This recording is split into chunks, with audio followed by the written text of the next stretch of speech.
É sempre muito importante a gente repercutir esses números com quem está diretamente envolvido no setor, principalmente desses estados que hoje representam as maiores produções do agronegócio aqui no país. E aí eu falo de Mato Grosso do Sul, Goiás. Vamos entrevistar então aqui e conversar agora ao vivo com o Alessandro Coelho, que é presidente do Sindicato Rural de Campo Grande e também é produtor rural em Mato Grosso do Sul. Alessandro, seja muito bem-vindo. Prazer recebê-lo mais uma vez aqui na Jovem Pan. Gostaria de já te perguntar como é que você recebe, e também toda a classe de produtores rurais, esse valor que é 10% maior que o Plano Safra anterior, 400 bilhões, pouco mais de 400 bilhões. Um abraço para você. Boa tarde, Evandro. Boa tarde a todos os telespectadores aí e ouvintes da Jovem Pan. É um prazer estar aqui com vocês. A gente esperava mais do Plano Safra, infelizmente, né, foi confirmada essa taxa de juros aí que vem dificultando o setor que está passando por um momento difícil. 2024 um ano muito difícil, que já vem de 2023, mas 2024 com os preços das commodities e com também o clima bem problemático, não só no Rio Grande do Sul, com essa tragédia que aconteceu, mas em todo o centro-oeste aí, uma seca muito forte. E a gente teve dificuldades aí de que esses números esperava que esses números fossem melhores, né? Um número como esse, que fala assim na faixa de um aumento na ordem de 10%, porém o dólar aí é uma moeda que comanda muito, né, principalmente a parte de fertilizantes, e já veio aí com uma defasagem, tendo em vista a alta desses produtos já nesse primeiro momento aí de anúncio. Ô Alessandro, quando você fala sobre as taxas de juros, quais eram as expectativas de vocês? Porque quando a gente fala um valor recorde, né, e aí fala, nossa, mas se esperava mais, isso cria uma surpresa. Eu até estava observando a cara dos nossos comentaristas aqui, provavelmente esperassem uma resposta mais otimista. Mas de que maneira que a gente precisa compreender essa relação também com as taxas de juros e etc., para realmente compreender por que o produtor rural, principalmente no ano em que houve uma seca maior e também a tragédia no Rio Grande do Sul, ele esperava mais do governo federal? A gente esperava uma taxa de juros de um dígito, né, no máximo até 10%, então se mantém-se as taxas aí, essas taxas vão até 12,5%, né, o que vem aí causando dificuldades num ano já difícil. A gente também foi solicitado e feito requerimentos para que se houvesse uma forma de pagamento diluído do custeio desse ano, para que se fosse feito em duas etapas, podendo ser feito uma em 2025 e outra em 2026. Então, pelo anúncio se mantém tudo da forma como era, e a gente já vê aí, né, esse número de 10% sendo superado pelo dólar, onde você fala assim, aumentou o volume disponível em recursos, por isso manteve a taxa de juros. Mas esse volume já vai se mostrar insuficiente, tendo em vista que a correção já aconteceu, né? A gente viu aí dólar ontem chegando na casa de 5,70, sendo que na safra, no pico da safra, nós estávamos trabalhando com dólar abaixo de R$5, né? E hoje já falando em dólar de 5,70, né? Um pouquinho abaixo de 5,60 hoje fechou o mercado. Então, são números que ficam muito além, né, do que a gente esperava, muito aquém daquilo que a gente esperava. A gente esperava mais recursos, pelo menos que fosse 30%, 40% maior, tendo em vista que parecem grandes os números, mas eu vou citar como exemplo, só o estado do Mato Grosso do Sul, né, produz aí 4 milhões de hectares de grãos em 2 safras, né, e esse recurso aí, hoje, para produzir 400 hectares, seriam necessários só para fertilizantes, químicos e sementes na ordem de 1.200.000. Então, isso aí daria para mais ou menos um pouco mais de 400 mil hectares.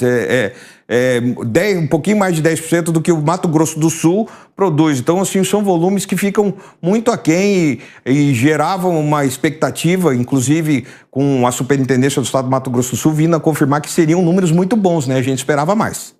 Bom, eu quero abrir aqui um espaço para os nossos comentaristas te perguntarem também, Alessandro, e aviso que, como a gente está acompanhando a cerimônia ao vivo em Brasília, caso alguma autoridade se manifeste ou o próprio presidente da República fale, a gente interrompe rapidamente a entrevista, vai ao vivo para Brasília e depois continua o nosso papo aqui. Vamos lá, Alan Gani.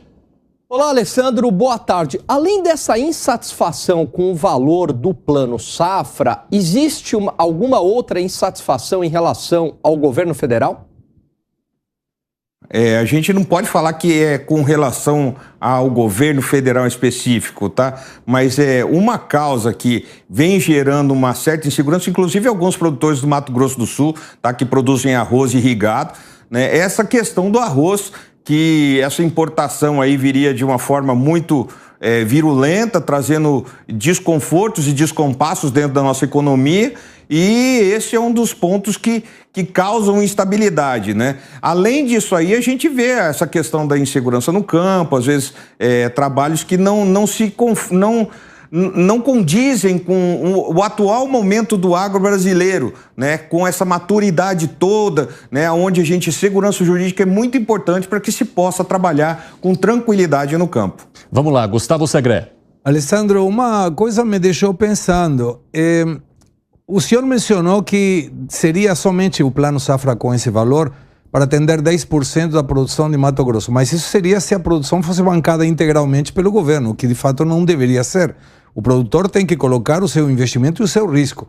E a outra contrapartida, mesmo com um dólar mais alto, qualquer produtor que exporta o seu produto, ele vai receber mais reais também, por falta de uma cotação mais alta.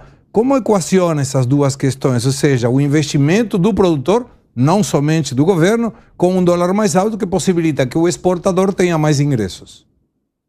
Com relação a essa parte os custos de produção refletem e sempre, né, quando a gente fala às vezes na parte de venda, né, é uma venda futura hoje. Se você trabalhar a questão de Mato Grosso do Sul para as travas hoje, futuro, que a gente trabalha operacionalizando de forma mais segura possível, né, para que você possa concluir com êxito o final da sua safra, hoje a gente está trabalhando com preços na ordem de R$114 a saca de 60 quilos. Então, assim, na hora que você coloca isso na balança, que a gente realiza o mercado hoje, trabalhando com esses preços futuros atuais e as possibilidades de negócios de hoje, né, os custos de produção aí, eles vão passar fácil aí de 35 sacas por hectare. Isso aí causa uma insegurança, gera essa falta de recurso, também faz com que os produtores recuem, tá? Eu vou falar com relação à minha situação, tá? Eu estou reduzindo minha área de soja esse ano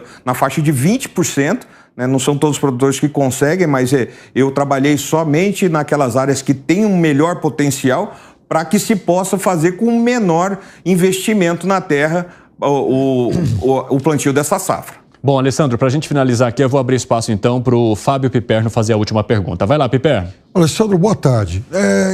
Em um momento em que se discute muito um Estado mínimo, corte de custos do governo, como se esperar um plano safra ainda maior do que esse? A gente espera, né, um plano safra maior do que esse, sempre fica na expectativa, né? Porém, quando a gente vê esses números, né, ele fala, inclusive, tem uma parte que se colocam as CPRs, né, dentro do plano safra. A CPR sempre foi uma questão de relacionamento individual entre o produtor e a instituição financeira, né? É uma salvaguarda aí onde o produtor consegue antecipar, né, as suas vendas, né, fazendo com que esse recurso entre num momento às vezes mais oportuno para que se possa dar continuidade nos projetos, nos investimentos ou no custeio, né, e poder alavancar a sua produção. Mas esses números a gente esperava que viesse de uma forma mais robusta, tendo em vista todo esse panorama. O Brasil continuar produzindo, né, muitas áreas com dificuldade, né, e seria de muito bom tom para que se mantenha esse status de grande produtor que o Brasil que já constitui hoje na atualidade. Alessandro Coelho, que é presidente do Sindicato Rural de Campo Grande, também produtor rural lá em Mato Grosso do Sul. Obrigado pelo bate-papo conosco hoje. Um abraço e até a próxima. Obrigado, Evandro. Um grande abraço a todos. Até mais.